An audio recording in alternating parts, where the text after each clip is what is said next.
Mallorca is not for sale. This is the message of thousands of protesters who took to the streets of the Spanish island over the weekend.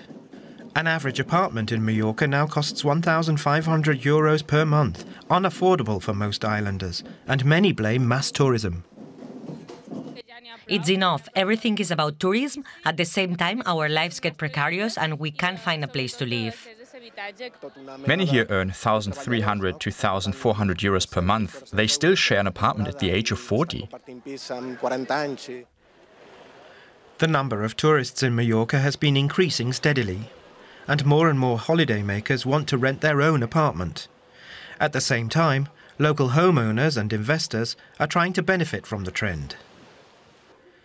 The consequences can be seen just a few meters below the party streets of the holiday island. More than 30 people live in this rundown basement. Many work in the tourism industry, but their salaries are too small to afford a normal apartment. We are all in dire straits here. Of course, we know that this place is not made for human beings. The residents show us their inhumane living conditions. Widespread mould, cockroaches, and the smell of feces everywhere. Christopher Nathaniel pays €600 per month for this small, windowless room. The student, who has a part-time job as a waiter, tells us that the authorities have known about the problem for years, but they do little about it. Even small children continue to live here. This constant humidity makes us sick, especially the elderly and the very young ones. For tenants my age, it's less dramatic, but for the small children, this environment is horrible. The housing crisis is increasingly affecting people from many different backgrounds. Some have even decided to move to campervans on the outskirts of Palma. Alvaro Ortega has been working as a technician for more than 20 years.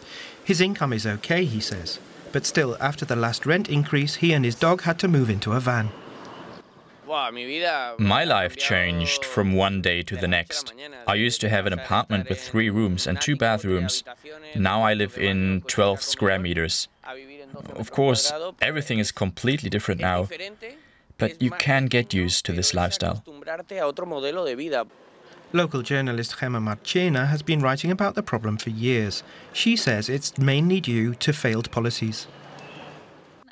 There are property owners that make huge profits from this. I think we should focus more on them. They cannot enrich themselves from the suffering of the others. Perhaps, the journalist says, those responsible are now slowly waking up. They know too many protests on the holiday islands are not good for business.